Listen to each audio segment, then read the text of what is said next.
Sikia hiyo sasa ya central and defensive midfield. Bro, kuna huyo kijana unategemea kama utomsikia namba moja basi utamsikia namba mbili, lakini ESPN anaendelea kusisitiza kaa kwa makini, angalia mpira. Sasa namba moja ameshika Vitinha kutoka PSG, Declan Rice, Rodri, Joao Neves, Pedri namba 5, Federico Valverde namba 6, Joshua Kimmich, Enzo Fernandez, Moses Caicedo pamoja na Fabian Ruiz.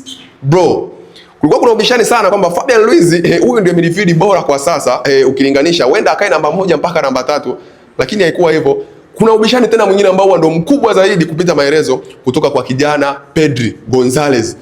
Sasa Pedri Gonzalez kwanza ameshika nafasi ya 5 kwenye ile renki ya ESPN. Sasa sijui nyie mna mtazamo gani, ni sahihi kukaa hapa na hawa walioko juu ni nani atoke ili yeye akae juu yake? Azee. Huu mpira kwenye renki kuna vitu vingi vinaangaliwa. Sasa hizo ndo statistics renki za kutoka ESPN za central and defensive midfield. Inayofuata ni ya goalkeeper. Hiyo itakushangaza sana mwanangu ukija kumjua ambaye ameshika namba 2. Sadibol.